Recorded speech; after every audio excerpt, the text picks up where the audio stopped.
Quiero desde ya darles la bienvenida al seminario virtual sobre los fundamentos del derecho penal anglosajón, en el marco de la conmemoración de los 30 años del Centro de Investigación en Filosofía y Derecho. Que va a ser presentada por el profesor Andrew Cornford de la Universidad de Edimburgo, en Escocia, en el Reino Unido.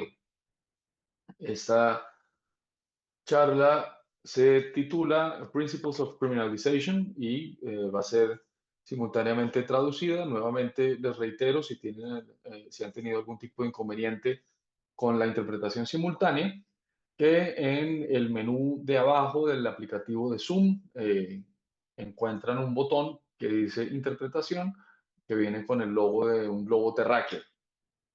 Ese les permite acceder a la traducción simultánea. Well, without much further ado, Professor Cornford, the floor is yours. Thank you very much for being with us today. Thanks very much. Hi, everybody. Can you hear me okay? Yes, perfectly. Great. Okay, so I'll get straight to the talk then. So, what principles should legislators apply in deciding whether to criminalize a given type of conduct? In the Anglo-American philosophical tradition, this question has been answered in two main ways. The first is that criminal law should observe a harm principle. It should be concerned exclusively or primarily with conduct that causes or risks harm to others. This approach originates from the liberal political philosophy of John Stuart Mill and was developed further by legal philosophers in the mid to late 20th century. The second is that criminal law should be seen primarily as a means of prohibiting, condemning, and punishing moral wrongdoing. This approach is often characterized as a new form of legal moralism, and it has become the orthodoxy in Anglophone criminal law theory over the past 20 to 30 years. In this talk, I will introduce these two approaches. I will explain the principles that their proponents have advocated and the main arguments that have been made in favor of and against these principles. I will not examine the various supplementary principles of criminalization that Anglo-American theorists have proposed, nor will I compare their approaches to those taken by theorists working in other traditions. Rather, I will focus on the two approaches that Anglo-American theorists have most often advocated as starting points for deliberations about criminalization. This limited focus will, I hope, allow us to see more clearly the key issues and ideas at stake in the debate. So, for much of modern history, Anglo-American discussions of criminalization were dominated by the harm principle. In John Stuart Mill's classic formulation, the only purpose for which power can rightfully be exercised over any member of a civilized community against his will is to prevent harm to others. Among legal theorists, Mill's principle is typically interpreted as a constraint on the kinds of conduct that may be criminalized. It is understood, in other words, as a harmful conduct principle. Conduct may be criminalized only if it causes or at least creates a risk of harm to others. To understand this principle, it helps to begin by asking what kinds of criminalization it forbids. What kinds of conduct, that is, are not seen by its proponents as harmful to others. One important example is harmless immorality. For advocates of the harm principle, conduct may not be criminalized simply because society sees it as immoral. We can contrast this view with legal moralism. For legal moralists, conduct may be criminalized simply because it is morally wrongful, regardless of whether it also harms others. consider victimless behaviours that, until relatively recently, were widely seen as moral wrongs. For example, consensual homosexual sex. In the mid-20th century, liberals invoked the harm principle to call for the decriminalisation of such conduct, while some legal moralists famously advocated its continued prohibition. A second example of conduct that may not be criminalised under the harm principle is offensive conduct. Conduct may not be criminalised, that is, merely because it causes others to experience negative or unwelcome mental states. Conduct may be criminalised if it causes psychological harm, if, for example, it triggers a recognised psychiatric illness. But it may not be criminalised simply because it makes others feel affronted, disgusted, or humiliated. Again, it follows that conduct may not be criminalised simply because it offends against moral or religious sensibilities. It adds nothing to the case for criminalising homosexuality that some people find it offensive as well as immoral. Nor may conduct be criminalised merely because it is insulting or obscene, or because it expresses an unpopular opinion. One notable result is that speech may not generally be criminalised unless, exceptionally, it causes harm. Finally, conduct may not be criminalised under the harm principle merely because it is harmful to the actor themselves. The contrast here is with legal paternalism, the view that the law may coerce people for their own good.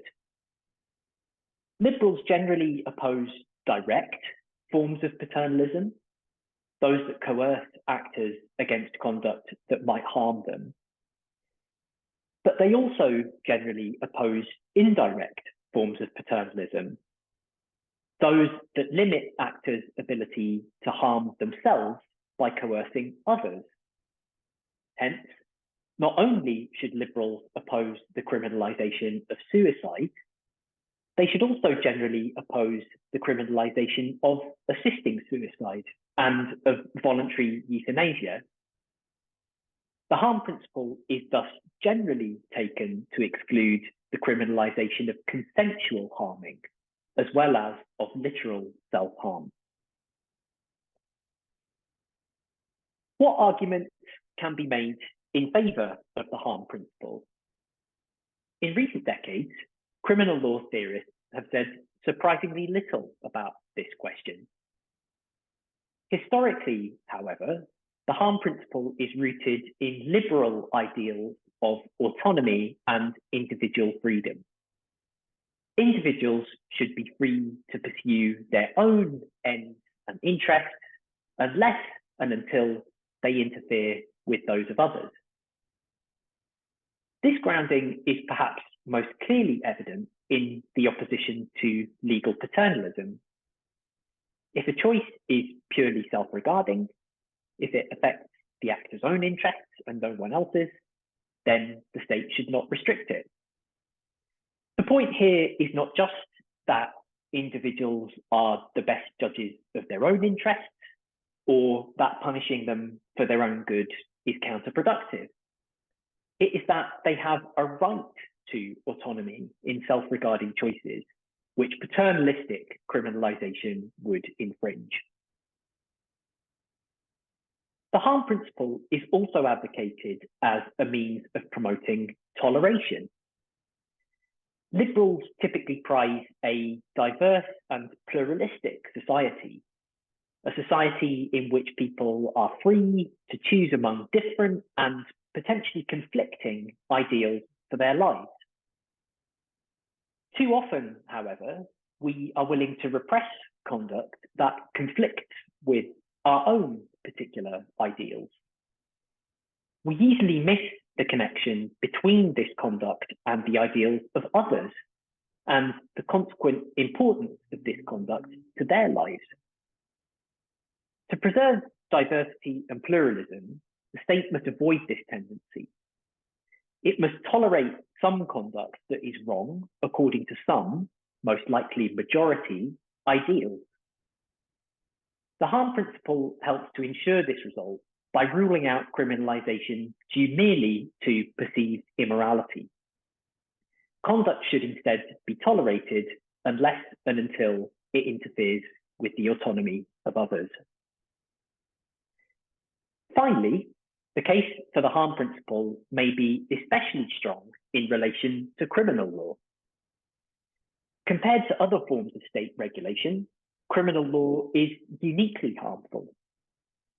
Criminalisation not only restricts liberty, but also exposes people to arrest, prosecution, punishment, and the stigma and exclusion associated with a criminal record. Justifying such harms, one might argue, requires a payoff in harm prevented. Moreover, the state cannot confine these harms to actual offenders who arguably deserve to suffer them. Some of those convicted and punished, and more of those arrested and prosecuted, will be innocent of the charges against them. Restrictions of liberty will also tend to create chilling effects for innocent or socially valuable conduct. Justified criminalisation arguably thus requires the prevention of harm, even if we focus only on harms to the undeserving. Arguments for the harm principle, then, are grounded primarily in liberal political ideals. What arguments have been made against it? The most frequent is that it is under-inclusive. There are types of conduct that are currently criminalised and or that many think should be criminalised that may not be criminalised under the harm principle. To begin with, much conduct is criminalised that does not itself cause or risk harm, but that may contribute to harm in future. All legal systems criminalise, for instance, at least some failures to prevent harm. All criminalised conduct that may contribute to harm indirectly, for example, through offences of assisting or encouraging others to commit crimes. Many also criminalise breaches of regulations that aim to minimise risks of harm, for example, licensing laws and requirements to follow safety procedures. Liberals at least face difficult questions about how far to extend the harm principle to accommodate offences like these. Liberals might likewise accept some forms of legal paternalism. Of course, they will be reluctant to accept any form of criminalisation that damages citizens' autonomy. Arguably, however, some forms of paternalism do not cause such damage. One example is weak paternalism, restrictions that stop citizens from frustrating their true ends. Seatbelt laws, for instance, might be justifiable to liberals, as most people really prefer safety to avoiding minor inconvenience. Another example is soft paternalism, restrictions on choices that ensure that they are truly autonomous. For example, liberals might accept restrictions on the sale of drugs to young children, even if they must oppose restrictions on their use by autonomous adults. More significantly, some liberals oppose the complete exclusion of offensive conduct from the criminal law. They supplement the harm principle with a limited offence principle. Under certain conditions, conduct may be criminalised because it causes offence to others. While liberals disagree on exactly what these conditions should be, they agree on some issues that they should address. They agree, for instance, on the need to protect free expression of opinion and freedom of action in private spheres. However, such concerns might not be decisive where conduct takes place in public and causes certain kinds of serious immediate offence to those present. If nothing else, liberals will be prepared to criminalise nuisance behaviour that causes sights, smells, and noises that everyone finds offensive. They might also be prepared to criminalise violations of norms governing acceptable behaviour in public spaces, such as norms of respect and privacy. Hence, we might legitimately criminalise obscene displays and consensual sex in public, even if we must oppose the criminalisation of these behaviours when they take place in private. Finally, and most significantly, some argue that harmless wrongdoing may sometimes be criminalised. Examples often take the following form. While you are out, a trespasser breaks into your home, uses your possessions, and sleeps in your bed. They do not cause any damage and leave everything exactly as they found it. Moreover, you never discover what they did. Hence, you do not even experience any emotional or psychological reaction to the break-in. This trespasser has not obviously harmed you. They have not set back your interests in any way. Yet many think that it is legitimate to criminalise their conduct since it infringes your rights. Such hypothetical cases serve to illustrate a broader point. Conduct can be wrongful and thus worthy of criminalisation, even if it does not harm others. Once we appreciate this point, we can more easily identify other types of conduct whose wrongfulness does not derive from their harmfulness. For instance, some types of conduct, such as coercion and exploitation, can be wrong even if they make their victims better off. Other types of conduct, meanwhile, can be wrongful even if they have no victim at all. Consider offences against justice, such as perjury and escape from prison. Such conduct seems wrongful and thus worthy of criminalisation for reasons unrelated to its impact on any individual's interests or rights. How might advocates of the harm principle meet the objection that it is under-inclusive? A popular strategy is to revise the principle so that it no longer requires the conduct criminalised to be harmful. We might instead advocate a harm prevention principle. Conduct may be criminalised only if its criminalisation will prevent harm, regardless of whether the conduct itself causes or risks harm. This revised principle provides a plausible justification for criminalising harmless trespass. We could try to draft a law that excluded such conduct from its scope. Trespass, we could insist, is criminal only when it causes harm. But such a law would tempt people to commit burglary when they are confident that they could do so without causing provable harm. A law that creates this temptation would plausibly result in more harm than a law that eliminated it would.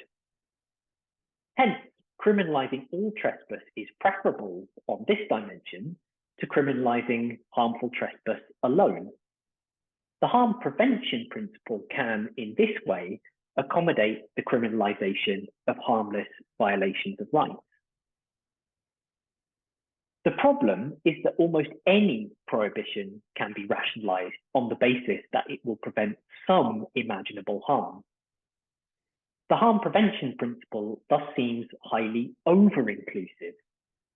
It potentially permits much criminalisation that the harm principle was traditionally thought to rule out. By criminalising offensive conduct, for instance, we might prevent harm to the status or self-worth of certain social groups. By criminalising self-harm, we might prevent harm to public resources, such as the healthcare system and emergency services. And by criminalising harmless immorality, we might prevent harm by maintaining social integration and respect for social norms. This revised version of the harm principle thus seems too weak to significantly limit the scope of the criminal law. Liberals might respond that this is partly a practical problem. It is easy, admittedly, to imagine ways in which illiberal prohibitions might prevent unpleasant consequences. But it is harder to show that such predictions are empirically valid, or that the consequences in question really constitute harms. If we scrutinize these empirical and conceptual matters carefully, then the harm prevention principle might yet be a significant constraint. Others doubt, however, that this principle can be saved through more careful policing. The real problem, they argue, is that it focuses only on the harms prevented by prohibition. It is silent on the effects of the prohibition on those subject to it, and on how these two sets of effects should be balanced. It lacks, in other words, the harm principle's original normative grounding in actors' freedom and autonomy. It therefore also lacks its critical potential against moralistic, paternalistic, and offence-based prohibitions. A final objection to the harm principle is that it misrepresents the reasons why some kinds of conduct should be criminalised. This objection is most easily understood in relation to the harm prevention principle. It seems odd to say, for instance, that we should criminalise harmless trespass in order to prevent other harmful trespasses. Rather, we should criminalise this conduct at least partly because it wrongs its victims, regardless of whether criminalisation will also prevent harm. A similar objection might be applied to the harmful conduct principle. We criminalise some conduct for reasons unrelated to its impact on others' interests. As we already noted, for instance, we criminalise some conduct because of its impact on impersonal values like justice. What seems to matter here is the wrongfulness of the conduct concerned, not whether that wrongfulness derives from its impact on values or interests of a particular type.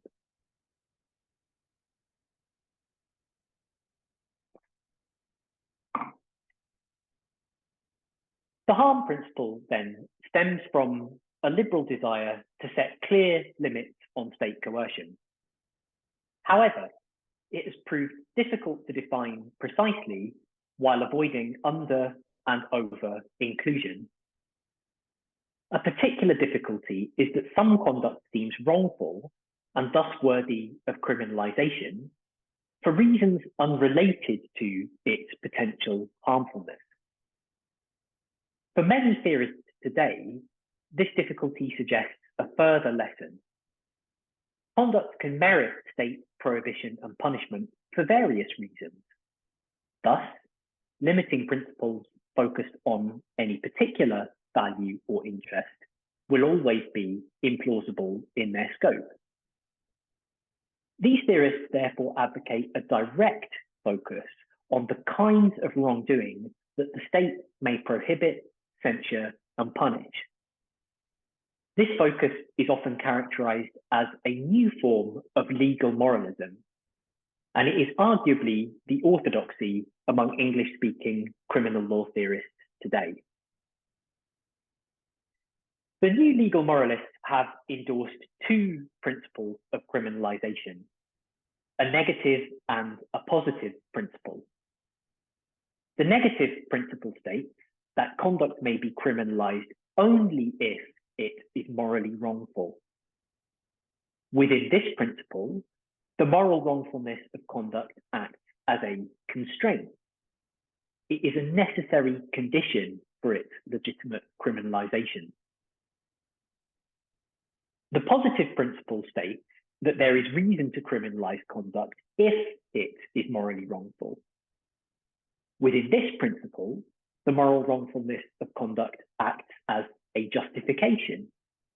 It is potentially sufficient for its legitimate criminalisation. In the contemporary Anglo-American literature, the negative legal moralist principle is widely agreed upon even by those who do not self-identify as legal moralists. But many also endorse the positive principle, representing a clear break with the previously dominant liberal tradition. We might therefore wonder how this new version of legal moralism can escape liberal criticisms of the old version. The main such criticism, remember, was moralists' willingness to criminalize harmless but socially disapproved conduct, such as consensual homosexual sex. To answer this criticism, moralists distinguished two sets of standards by which we might judge conduct to be morally wrongful. The first are standards of social or positive morality, the moral standards that a given society actually accepts. The second are standards of true or critical morality, the standards that we should accept on the basis of sound moral reasoning. New legal moralists, unlike the old, appeal to standards of true or critical morality rather than those of social or positive morality. Thus, they would argue, the criminalization of homosexuality is not wrong because it is moralistic. It is wrong because consensual homosexual sex is not truly immoral. New legal moralists also typically recognize that there can be strong reasons against criminalization. Even if there is some reason to criminalize morally wrongful conduct, this reason might be outweighed by others. For example, criminal laws can interfere with rights like privacy and freedom of expression.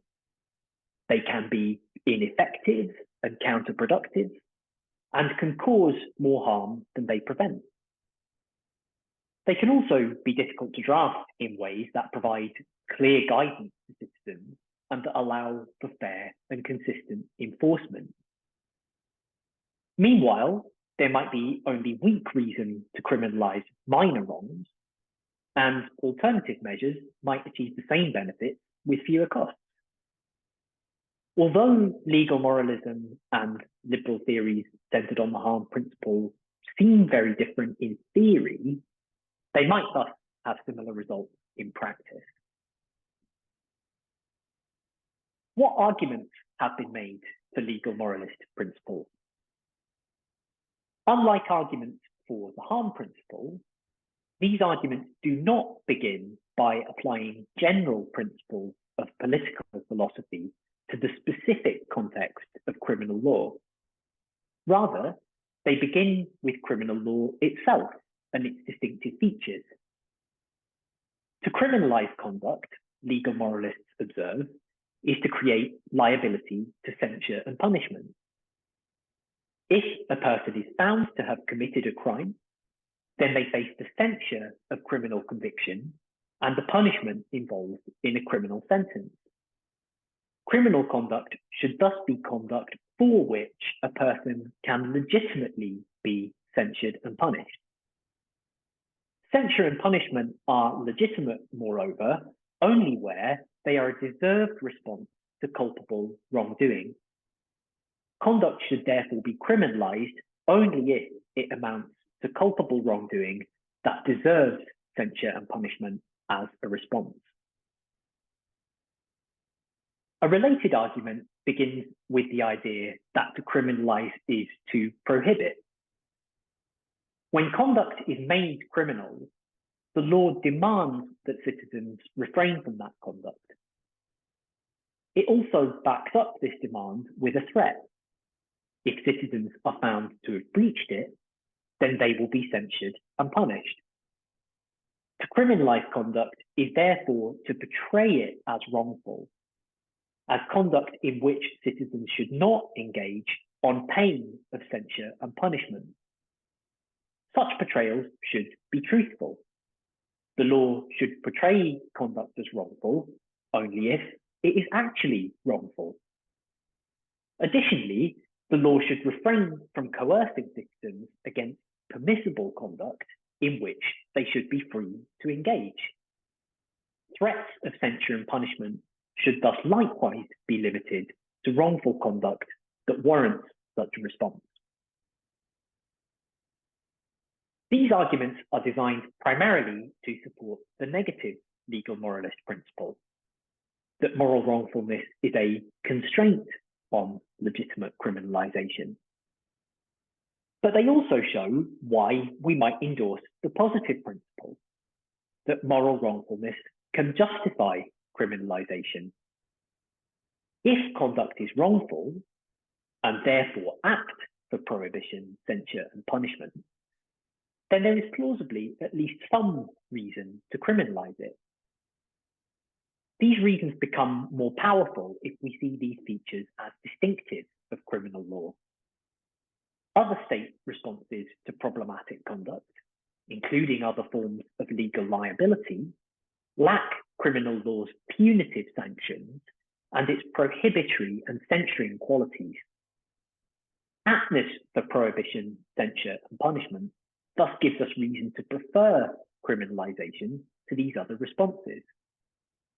Legal moralism can thus be linked to a view about the distinctive functions of criminal law.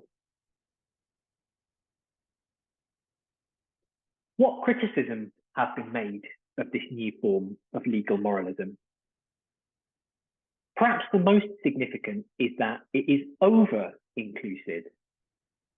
It suggests that there is reason to criminalise much conduct that is not the proper business of the state. It suggests, for example, that states have reason to criminalise private wrongs, like cheating on one's partner or betraying the trust of one's friends. It may also suggest that there are no limits in principle to criminal law's jurisdiction. States have reason to criminalise wrongs committed by anyone, anywhere in the world. Again, legal moralists do not actually insist that all moral wrongdoing should be criminalised. Countervailing considerations may generate reasons against criminalising private wrongs or claiming universal jurisdiction. For some critics of pure legal moralism, however, this response misses the point. States have no reason whatsoever to criminalise some types of wrongdoing, they argue, because such wrongdoing is not their proper concern. Building on this point, some have advocated a more modest variety of legal moralism. For modest legal moralists, there is reason to criminalise only public wrongs, wrongs that are the proper business of the state. This view remains grounded in the idea that criminalisation is distinctively appropriate as a prohibitory, censuring, and punitive response to wrongdoing. It adds, however, that the state takes responsibility for censuring and punishing, and also for investigating and prosecuting criminal conduct. Criminal conduct must therefore be conduct for which citizens can legitimately be called to account by and in the name of the state.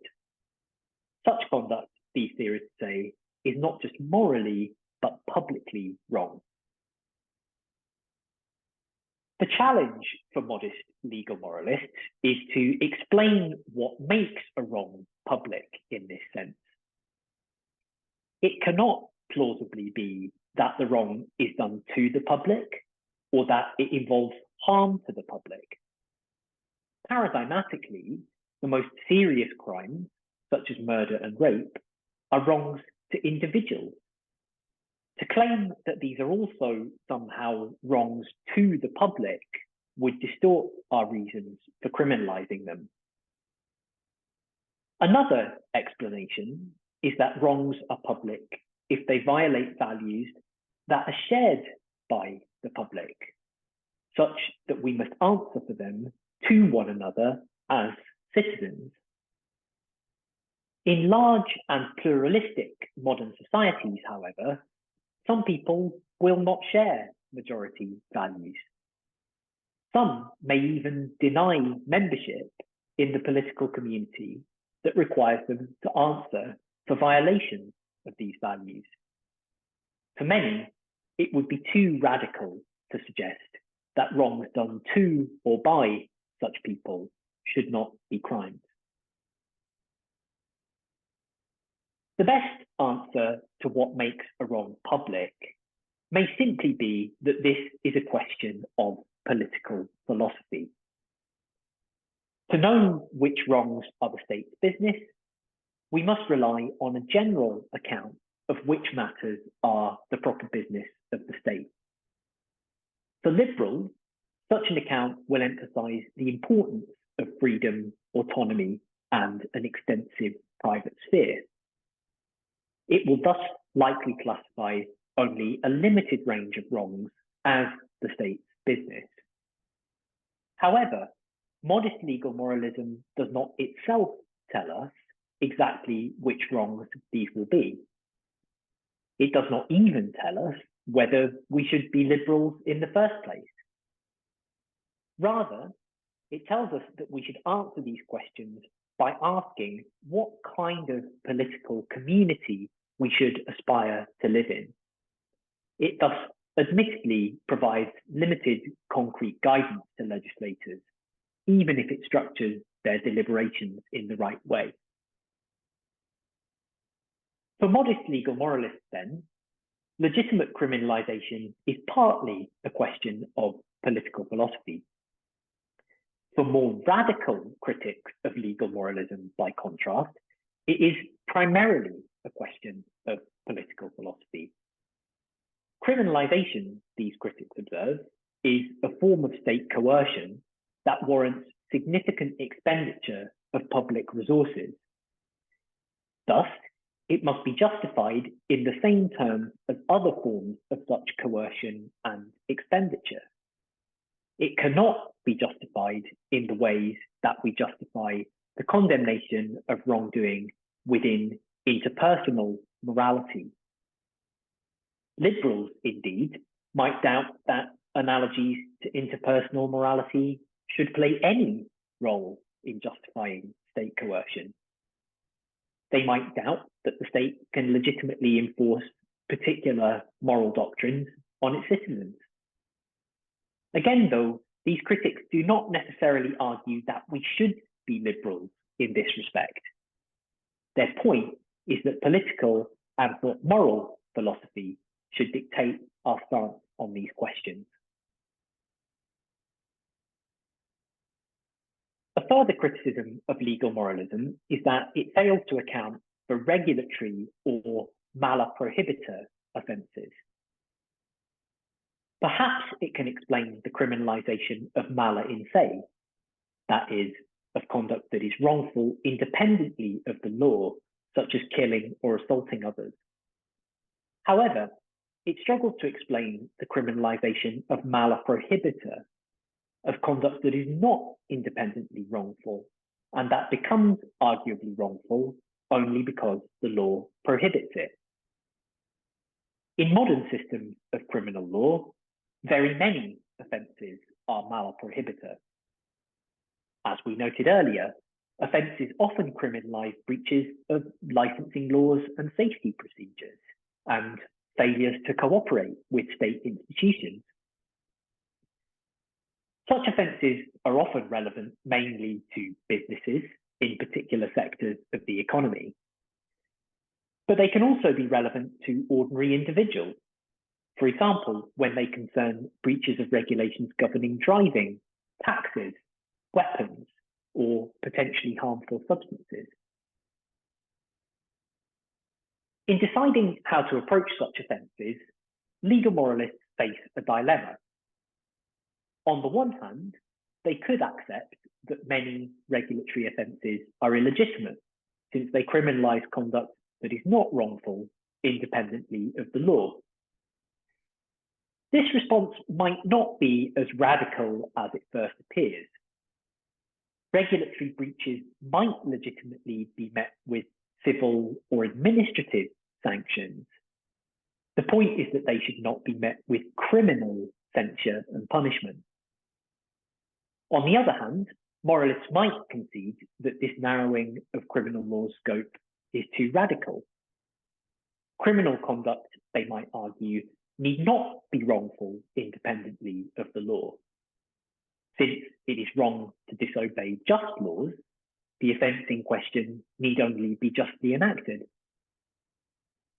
On this view, however, the question of when conduct is wrongful collapses into the question of when it is just to create a criminal offence.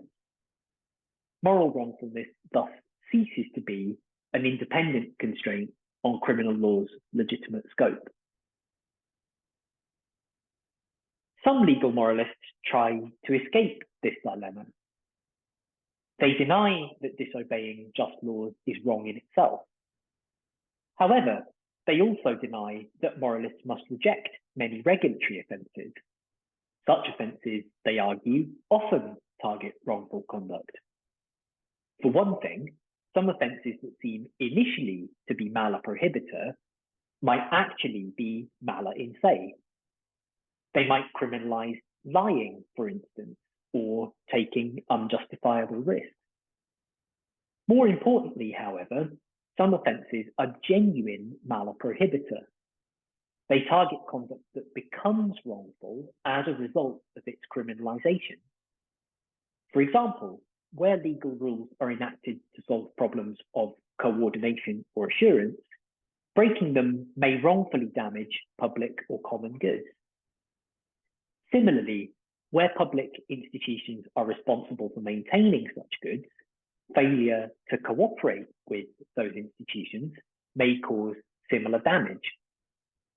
It is an open question, however, whether the conduct targeted by a given offence is truly wrongful for these reasons.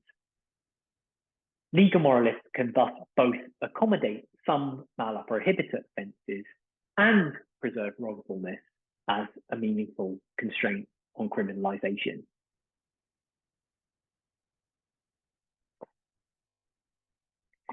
So, to conclude, what is the right starting point for deliberations about whether some type of conduct should be criminalised? In the English-speaking world, one answer to this question has always been provided by legal moralism. To theorists today, this view's appeal lies in the idea that to criminalise is to prohibit conduct and enable its censure and punishment. Such a response is thought to be appropriate if, but only if, the conduct concerned is morally wrongful. By contrast, many have opposed this view for the reason that criminalisation is a form of state coercion. It should therefore be subject to limiting principles drawn from political philosophy. For liberals, moreover, these principles may well include restrictions on legislative appeal to moral wrongfulness. These theorists have therefore sought alternative starting points that avoid such appeal. The most prominent alternative in the Anglo-American tradition has been the harmful conduct principle. This principle promises a strong and clear limit on state coercion that avoids appeal to moral wrongfulness. However, it excludes from the criminal law some wrongdoing that uncontroversially merits state prohibition and punishment.